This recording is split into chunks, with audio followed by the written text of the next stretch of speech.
안녕하세요. 오늘도 사연살롱을 찾아주셔서 감사합니다. 은혜 갚은 까치 이야기 다들 아시죠? 최근에 저희 집에 은혜 갚은 까치가 찾아들었어요. 진짜 까치는 아니고 정확히는 시동생이에요. 시동생은 제 남편의 배다른 동생인데 남편과는 친동생들보다도 더 가까운 사이였어요. 나이 차이가 많이 나서 그런지 마치 아빠와 아들 같은 사이였죠. 시동생은 태생 때문에 시댁에서 눈칫밥을 먹고 자랐는데 그런 시동생을 감싸준 유일한 사람이 바로 제 남편이었어요.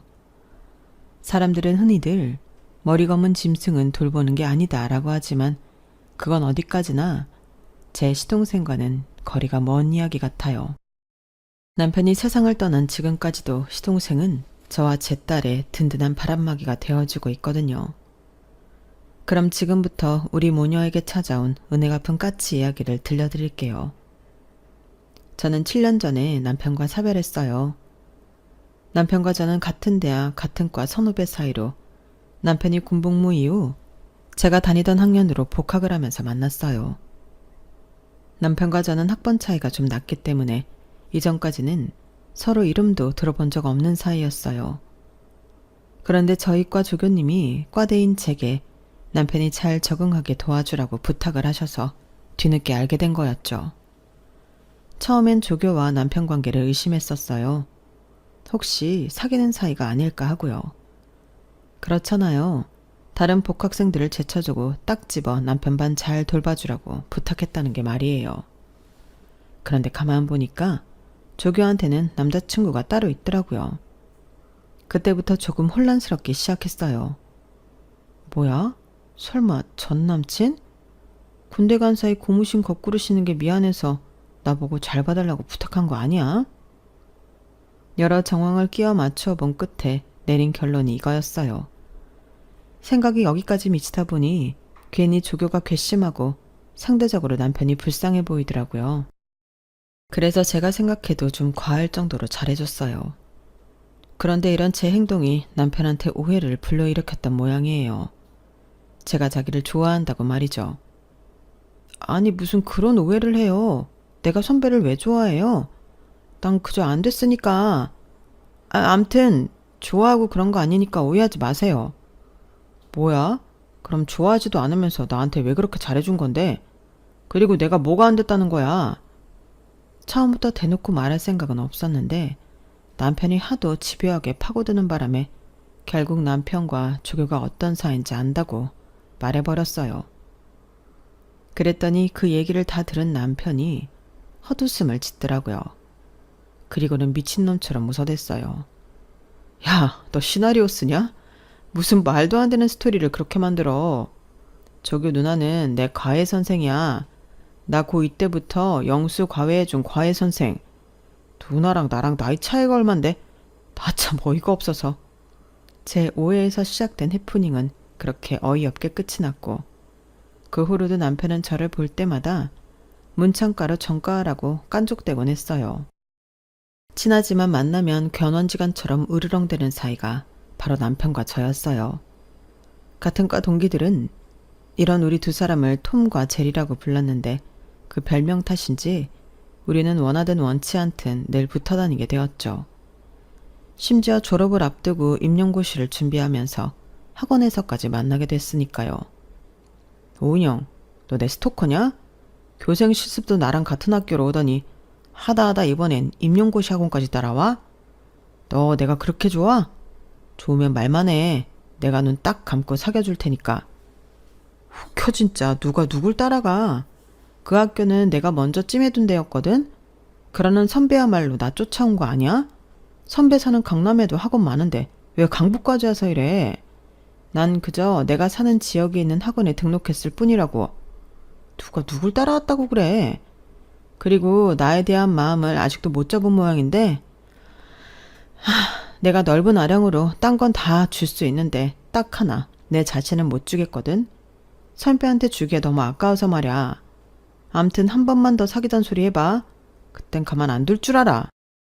학교에서 하던 대로 우리는 학원에서도 얼굴을 마주칠 때마다 으르렁댔어요. 그러면서 서로 좋은 정보가 생기면 누구보다 먼저 공유하고 보고 싶은 영화가 개봉하면 같이 가서 보고 근처에 맛집이 생기면 둘이 같이 달려가곤 했어요. 어디까지나 취향이 비슷하고 따로 약속을 잡지 않아도 늘 근처에 있는 사람이라서 그랬던 거지만 다른 사람들 눈에는 그렇지 않았던 모양이에요. 사실 누가 봐도 우리 두 사람 관계가 좀 이상해 보이긴 했으니까요. 정작 우리 두 사람만 그걸 모르고 있었던 거예요. 그러다 관계가 진전되기 시작한 건 예기치 못한 사건 때문이었어요. 임용고시를 앞두고 방학 특강에 한창이던 시기에 남편이 며칠째 학원에 나오지 않는 거예요. 전화도 안 받고 문자도 쉽고 말이죠. 그동안 같이 공부하면서 쌓인 정 때문에 그랬는지 마냥 모른 척할 수만은 없었어요. 유명 강사 특강이라 등록할 때 경쟁률이 세서 엄청 힘들었는데 그런 강의를 놓친다는 게 너무 아깝더라고요. 그래서 특강 내내 녹음을 해서 USB에 저장했어요. 강의 필기랑 녹음 파일을 들으면 그래도 안 들은 것보다는 나을 것 같았거든요. 다행히 조고가 남편 과외를 했던 덕에 집을 알고 있어서 집 주소대로 찾아갔어요. 그리곤 집 근처에 도착해서 남편한테 문자를 했는데 이번엔 잽싸게 단문이 왔더라고요. 집으로 오지 말라고 근처 카페에서 기다리라고 말이죠. 그렇게 거의 일주일 만에 다시 만난 남편은 얼굴이 많이 안 됐더라고요. 그렇다고 어디가 아픈 사람 같지는 않은데 말이죠. 선배, 무슨 일 있어? 다른 것도 아니고 특강을 빼먹으면 어떡해. 전화도 안 받고 말이야. 내가 진짜 안 줄까 하다가 그동안 같이 공부한 의리로 녹음 파일이랑 노트 정리 가져와서. 고맙지? 그래, 눈물 나게 고맙다. 말은 그렇게 하는데 왠지 기운이 없어 보였어요. 그래서 일단 밥부터 먹여야겠다 싶어서 배고프다는 핑계를 대고 근처 식당으로 가자고 했어요. 그랬더니 바로 들어가 봐야 한다며 안 된다는 거 있죠? 야, 이거 너무한 거 아니야? 내가 그 귀한 자료를 들고 한강 다리를 건너서 여기까지 왔는데 밥 한 끼 같이 못 먹겠다는 거야? 선배, 완전 실망이야. 반은 진심이고 반은 장난인 것처럼 했던 말이었는데 남편이 그 말에 많이 미안했던가 봐요. 잠시 생각에 잠긴 듯 하더니 그러더군요. 실은 내가 애를 좀 봐야 돼. 잠든 거 보고 잠깐 나오긴 했는데 깨면 울 것 같아서 말이야. 난데없이 애를 봐야 한다는 말의 순간 남편을 의심했어요. 애 딸린 유부남이었던가 하고 말이죠. 그런데 얘기를 들어보니 그건 아니더라고요. 남들한테 말하기 창피한 얘기지만 우리 아빠가 그동안 여자 문제로 엄마를 많이 힘들게 하셨어. 그런데 얼마 전에 7살짜리 남자애를 집에 데리고 오신 거야. 아빠 아들이라고. 오래전에 잠깐 만나다 헤어진 여자라서 그동안 아빠는 애가 있는 것도 몰랐다더라고. 문제는 그분이 결혼을 하게 됐는데 남자 쪽에서 애는 못 키우겠다고 하나 봐. 거기다 내년에 학교에 가야 해서 호적 정리가 필요한 모양이야. 결국 아빠한테 연락했다더라고. 그 바람에 엄마랑 형, 누나 할 거 없이 다들 난리지 뭐. 당장 그 여자한테 애를 보내라고. 엄마는 애를 시설에다 보내라고 난리신데 어떻게 그러니? 애는 겁을 먹어서 하루 종일 울기만 하지. 형이랑 누나는 시끄럽게 온다고 난리치지. 할 수 없이 내가 방에서 데리고 있는데 애가 나한테 딱 달라붙어서 떨어질 생각을 안 해. 지도 않은 거지. 이 집에서 자기한테 위협적이지 않은 사람이 나밖에 없다는 걸. 시험이 코앞인데 나도 정말 미치겠다. 막장 드라마에서나 나올 법한 스토리에 입이 떡 벌어졌어요. 그러면서도 한편으로 남편이 달리 보이더라고요. 내가 남편 입장이라면 아빠의 내연녀 자식을 감싸기 힘들 것 같았거든요. 차라리 애를 데리고 학원에 놓으면 되겠네. 7살이면 말귀는 알아들을 거 아냐? 선배가 수업 들어갈 땐 내가 데리고 있으면 되니까 학원에 데리고 와. 애도 집에 있는 것보다 잠깐이라도 밖에 나와 있는 게 나을 수 있어. 남편은 저한테 미안해서 어떻게 그러냐고 거절을 했지만 저도 이번엔 순순히 물러나지 않았어요. 그랬더니 남편도 더는 사양 않고 알겠다고 하더군요. 이제 와서 말이지만 저도 제가 그때 왜 그렇게 완강하게 나갔었는지 모르겠어요. 따지고 보면 남편은 제 경쟁자기도 한데 말이에요. 그래도 수년간 같이 공부한 동지애도 있었고 엄마를 떠나 낯선 집에서 눈칫밥을 먹게 된 어린 시동생이 불쌍했던 탓도 있었던 것 같아요. 남편을 따라 나오게 된 시동생은 처음엔 경계의 눈빛으로 저를 봤지만 며칠 지나고부터는 제게 말도 걸고 제 장난에 잘 웃기도 했어요. 이 어린 게 무슨 죄라고 온 가족의 미움을 받고 사나 제가 다 마음이 짠하더라고요. 그런 마음이 전해졌는지 시동생은 남편보다 저를 더 따르게 되었어요. 그러는 사이 방학은 끝나서 또 다른 고민에 빠지게 되었죠. 강의실까지 시동생을 데리고 들어갈 수가 없다는 게 문제였어요. 돈 많은 시아버지께서는 시동생을 위해 집에 아이를 돌봐줄 도우미를 들였지만 이상하게도 시동생은 도우미 말을 듣지 않았어요. 남편이 학교 갈 준비를 할라치면 귀신같이 알고는 먼저 옷을 입고 현관에 서 있곤 했거든요.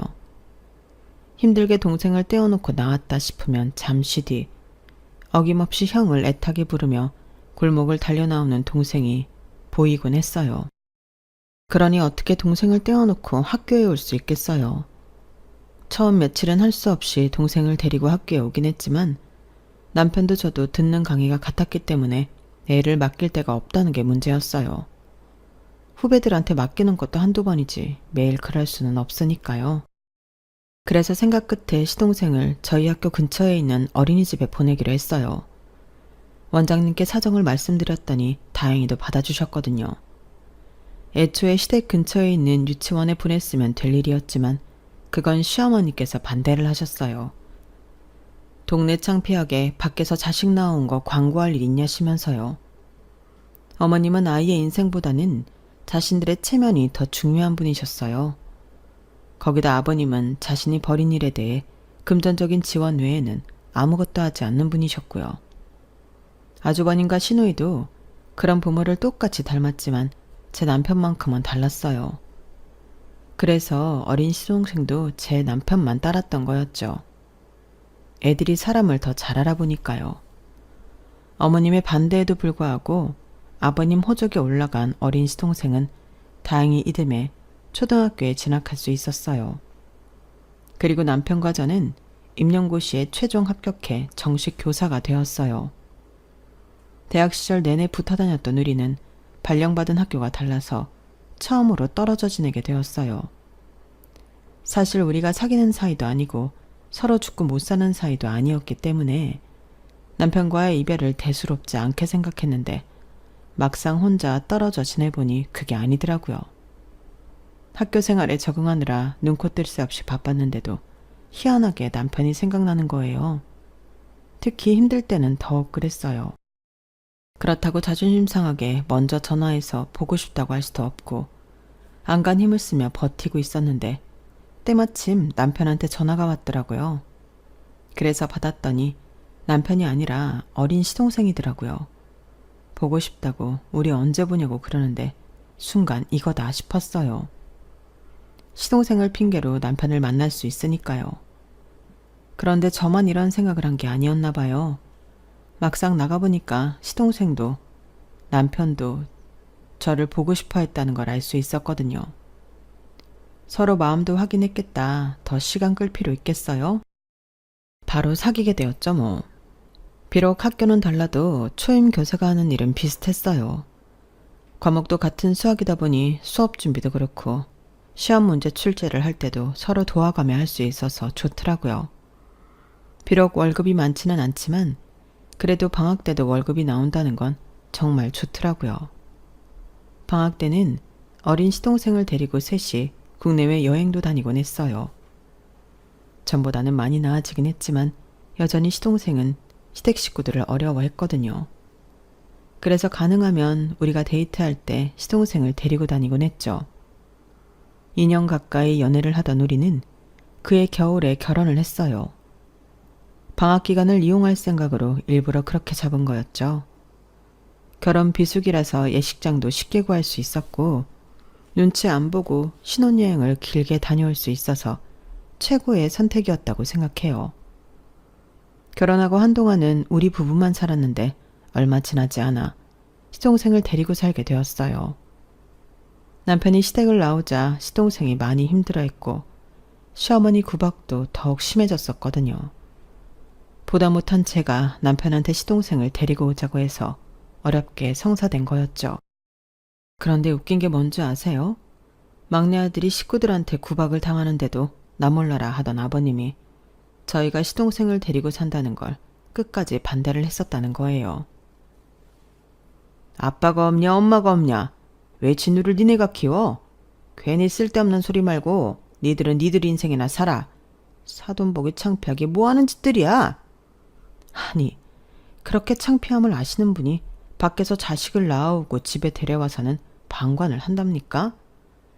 솔직히 아버님 말씀에 따박따박 반박을 하고 싶었지만 정말이지 안간힘을 쓰고 참았어요.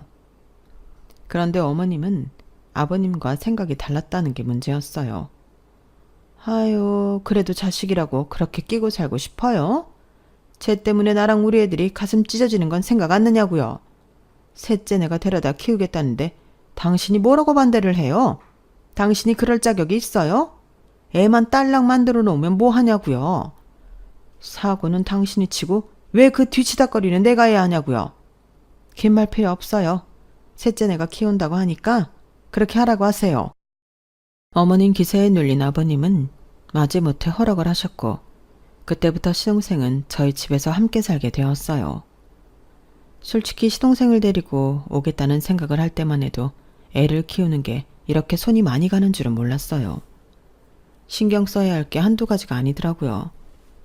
퇴근 시간까지 애를 봐줄 사람이 없어서 태권도 학원이랑 피아노 학원으로 뺑뺑이를 돌려야 했고 학교 업무로 파김치가 된 상황에서도 시동생 숙제를 봐주고 준비물을 챙겨야 했어요.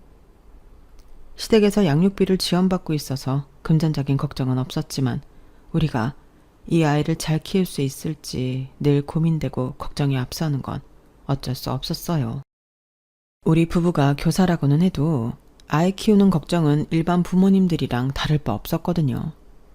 그래도 다행인 건 시동생이 말썽 안 부리고 잘 자라주었다는 거예요. 가끔은 그래서 가슴이 아프기도 했지만요. 어린 게 우리 부부가 아니면 자기를 받아줄 사람이 없다는 걸 알아서 그런지 눈밖에 나지 않으려고 애를 쓰는 게 보였거든요. 특히 제가 딸아이를 출산하자 시동생이 위기의식을 느끼는 게 확연히 보였어요. 우리에게 아이가 생겼으니 이젠 자기는 버려질지 모른다는 두려움을 느꼈던 모양이에요. 우리 부부가 좀 더 사랑으로 품어주었더라면 시동생이 이런 걱정은 안 했을 거라는 자책도 많이 했어요. 도련님, 형이랑 내가 아기만 이뻐할까봐 걱정돼요? 제 말에 시동생은 시무룩한 표정으로 바닥만 바라볼 뿐 아무 말도 하지 않았어요. 에이, 그런 게 어딨어. 도련님은 도련님이고 딸은 딸인데. 다은이가 태어났다고 해서 도련님이 받을 사랑은 줄어든 게 아니에요. 마찬가지로 도련님이 있다고 해서 다은이가 받을 사랑이 줄어드는 것도 아니고요. 각자 자기 몫의 사랑은 그대로 받는 거니까요. 그러니까 아무 걱정 안 해도 돼요. 달라진 건 아무것도 없으니까. 그 말에 조금은 안심이 됐는지 시동생은 커다란 눈망울을 꿈뻑이며 그러더군요. 그럼 내가 다은이랑 놀아도 돼요? 내가 다은이 지켜주고 싶어요. 나는 다은이 삼촌이니까. 아직 10살도 안 된 아이가 조카를 지켜주겠다고 말하는데 그 모습이 어찌나 귀엽고 기특하던지 몰라요. 당연히 되죠. 삼촌이 조카를 안 지키면 누가 지켜요? 혹시라도 형이나 내가 잘못되면 우리 도련님이 우리 다은이 보호자가 돼줘야 해요.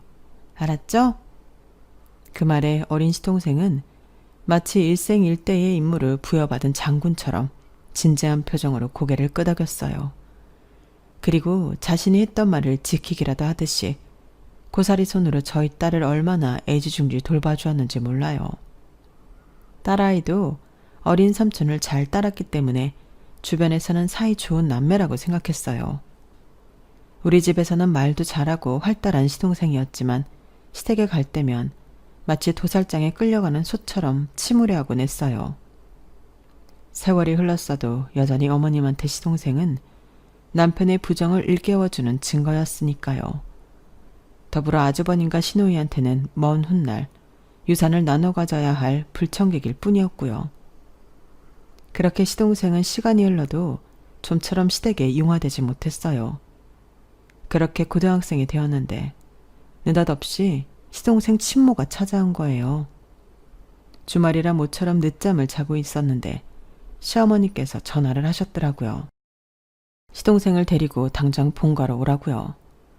명절에도 시동생 데리고 오라는 말은 안 하시는 분이 갑자기 콕 집어 시동생을 데리고 오라 하시니 왠지 불길하긴 했지만 어쩌겠어요. 오라시니 가야죠. 그렇게 온 가족이 시댁으로 향했는데 거기에 시동생 친모가 와 있더라고요. 어머님은 시동생 친모를 조롱하듯 그러셨어요. 지 새끼 버릴 땐 언제고 이제 와 데려가겠다니 어쩜 하는 집도 일이 천박한지 원. 자식이 아니라 물건으로 하는 거지. 예, 네 엄마가 너 데려간다니까 더 이상 내 아들 마누리 힘들게 말고 얼른 따라가거라. 이럴 거 왜 온 집안에 분란을 일으키고 그 난리를 친 건지. 아들까지 버리려고 했던 결혼이었지만 결과는 그리 좋지 않았나 봐요. 남편과 이혼을 하고 아들을 데려가겠다고 온 걸 보면 말이죠. 그런데 알턴 일을 빼내듯 시원한 표정으로 시동생 데려가라고 소리치는 시어머니와 달리 아버님은 제 남편은 반대를 하고 나셨어요. 아버님은 자기 자식이니 그렇다 쳐도 제 남편이 그럴 줄 몰랐기에 시댁 식구들은 황당한 표정이었죠. 엄마라는 사람이 왜 이렇게 경솔해요? 진호가 버리고 싶으면 버리고 데려가고 싶으면 데려갈 수 있는 존재인 줄 알아요? 진호가 그동안 어떻게 살았는지 알기나 해요? 이제 겨우 적응하고 잘 사는 애 또 이렇게 흔들어야 되냐고요. 이혼했으니 데려가겠다고요? 그럼 또다시 남자가 생기면 그때는요. 지는 못 키우겠다고 또 버리지 않을 거란 보장을 어떻게 하냐고요. 못 보내요. 우린 진우 못 보낸다고요. 평소 화도 잘 안 내는 사람이 그날은 어찌나 화를 내던지 몰라요. 저 역시도 남편이 왜 이렇게까지 화를 내는지 모르는 바는 아니지만 그래도 여기서 눈칫밥 먹고 사느니 친모 품에서 사는 게 낫지 않을까 하는 생각도 들었어요. 그런데 그때 시동생이 그러는 거예요. 형, 미안해. 형이랑 형수님이 그동안 날 위해준 거 잘 아는데도 나 엄마랑 살고 싶어. 형, 미안해. 눈물이 그렁그렁한 눈으로 울먹이는 시동생을 보니 남편도 더는 뭐라고 할 수가 없었어요. 지금 이 상황에 누구보다 힘든 건 시동생이라는 걸 알기 때문이었죠. 대신 시동생한테 딱 한마디만 했어요. 진우 너 잘 들어. 형은 이제 너 안 받아줄 거야. 그러니까 아무리 힘든 일이 있어도 네 엄마 옆에서 살아. 다신 돌아올 생각 말고. 알았어? 남편의 그 말은 분명 차갑게 그지없었지만 이상하게도 제 귀에는 세상 무엇보다 따뜻한 이별의 인사 같았어요. 동생이 행복하길 바라는 형의 마음이 느껴졌거든요. 결국 그날 시동생은 친모를 따라갔고 남편은 그 후로 시동생에 대한 얘기는 한마디도 꺼내지 않았어요. 매정하다 싶을 정도로 말이죠. 비록 우리 부부의 품을 떠나긴 했지만 시동생은 가끔씩 제게 메일을 보내곤 했어요. 새로 전학 간 학교에서 친구를 사귀었다거나 대학 진학을 앞두고 진로 고민에 대한 푸념이라든가 비록 몸은 떠났지만 여전히 우리 집을 그리워하는 것 같았어요. 그럼에도 불구하고 다시 돌아오겠다는 말은 없었어요. 어떻게든 그곳에서 잘 버텨보려는 것 같다는 느낌이 강했거든요. 시동생한테 메일이 올 때마다 남편한테 얘기를 전해주려 했지만 남편은 한사코 들으려 하지 않았어요. 이제 자기랑은 상관없는 사이라면서 선을 긋더라고요. 그런 남편을 보며 그간의 정을 어떻게 모자르듯 하루아침에 잘할 수 있나 싶어 참 매정한 사람이라 생각했는데 수년이 흐른 뒤에야 남편의 진심을 알게 됐지 뭐예요. 그것도 하필 남편의 장례식장에서 말이에요. 평소 지병도 없고 술이나 담배도 안 하는 사람이라서 남편이 이렇게 빨리 세상을 떠나게 될 줄은 몰랐어요. 평소처럼 퇴근해서 저녁까지 잘 먹고 씻겠다며 욕실에 들어간 사람이 1시간이 넘도록 나오지 않더라고요. 물소리는 계속 나는데 말이죠. 그래서 욕실 문을 열고 들어가 봤더니 글쎄 정신을 잃고 바닥에 쓰러져 있더라고요. 그 상황이 너무 당황스럽고 겁이 나서 무작정 119에 신고부터 했어요. 구급차가 오기까지 그 짧은 시간 동안 무슨 정신으로 남편 곁을 지켰는지 기억도 안 나요. 딸아이는 옆에서 울고 그 와중에도 저는 벌거벗은 남편한테 옷을 입혔던 기억뿐이에요. 사람들 앞에 남편의 알몸을 내보이면 안 된다는 생각해서 그랬던 것 같아요. 구급차에 실려 병원에 도착한 남편은 의료진의 치열한 사투에도 불구하고 세상을 떠나고 말았어요. 너무 늦게 발견된 탓이었죠. 남편의 장례식장은 아수라장 그 자체였어요. 제가 남편을 늦게 발견해 자식을 잃었다며 길길이 날뛰는 시어머니와 마치 저를 살인자 보듯 하는 아주버님과 시누이, 그리고 딱히 제 탓은 하지 않았지만 저랑 눈길도 마주치지 않고 싸늘한 심기를 드러내는 시아버지까지. 시댁 식구들 모두가 남편의 죽음을 제 탓으로 몰아가고 있었거든요. 어머님은 저랑 딸아이가 상주자리에 앉는 것조차 허락하지 않았어요. 남편 잡아먹은 년이 무슨 낯짝으로 이 자를 지켜. 너만 아니었으면 내 아들 안 죽었어. 네 년이 조금만 일찍 욕실문만 열어봤어도 내 아들이 이렇게는 안 됐다고. 내 아들 살려내라 이년아. 차라리 네가 죽고 내 아들 살려내. 시어머니는 제 멱살을 쥐고 고래고래 소리를 지르며 난리를 치셨어요. 그런 어머님을 말린 건 다름 아닌 시동생이었어요. 남편의 부고를 받고 달려온 시동생은 장례식 내내 저와 제 딸을 시댁 식구들로부터 보호해 주었어요. 오래전 남편과 제가 어린 시동생을 시댁 식구들로부터 막아주었던 것처럼 말이죠. 조문객도 돌아가고 시댁 식구들도 다들 방에 들어가 잠든 사이 그제야 남편 영정 앞에 앉을 수 있었던 제게 시동생이 그러더군요. 그날 엄마를 본가로 불러들인 사람이 형이었어요.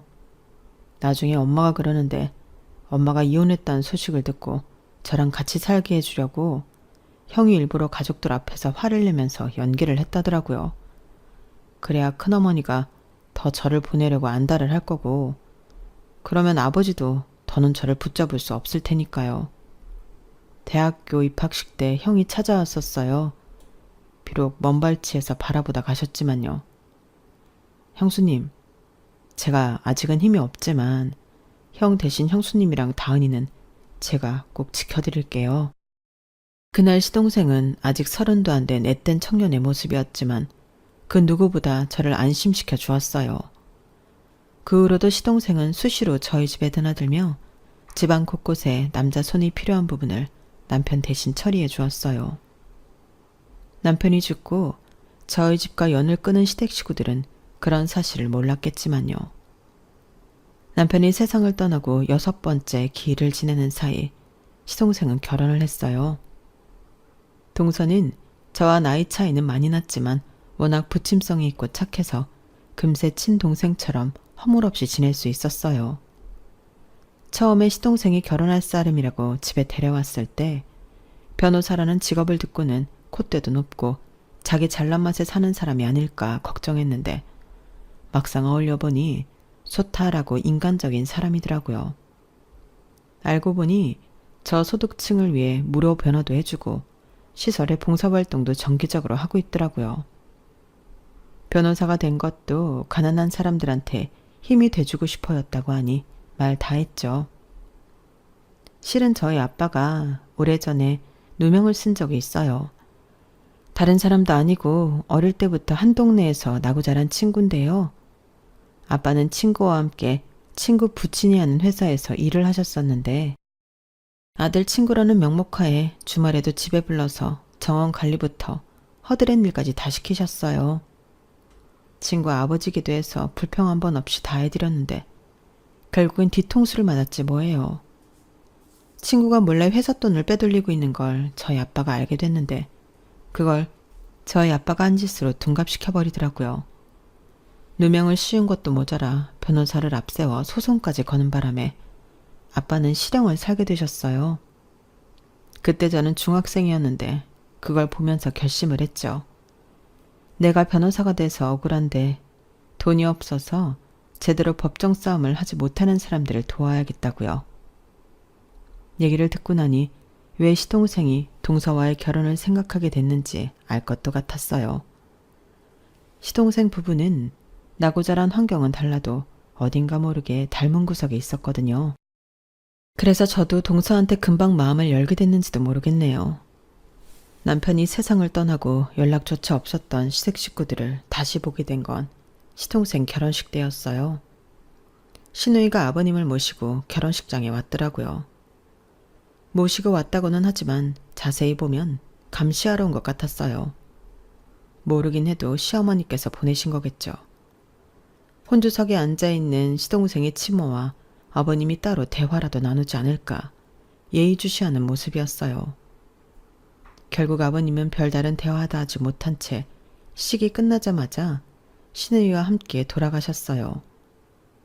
식사라도 하고 가시라고 했지만 피곤하다시면서 가신다고요.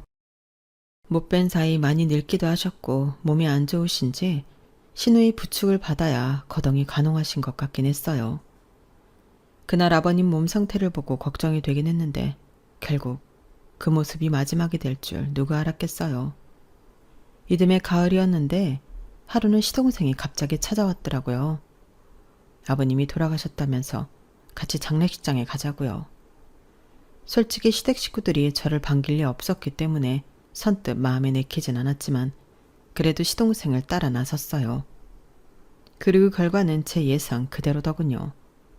제가 장례식장에 들어가자마자 시어머니와 아주버님, 시누이까지 득달같이 달려들어 욕설을 퍼부어댔어요. 네 년이 여기가 어디라고 와? 내 아들 잡아먹은 것도 모자라서 주워먹을 게 있다고 여기로 오냐고. 나가. 당장 나가. 그러게나 말이에요. 남편 죽었으면 영 끊어진 건데 뭐하러 여긴 나타나? 큰오빠 뭐해? 저 여자 안 쫓아내고. 진우 저게 더 문제야. 왜 저 여자를 여기까지 데려오냐고. 하여간에 똑같은 것들끼리 몰려다닌다니까? 저를 데리고 왔다는 이유로 시동생까지 욕을 먹자 저도 더는 그 자리에 버티고 설 자신이 없었어요. 그래서 아버님 연전에 목례만 하고는 그대로 장례식장을 빠져나왔어요.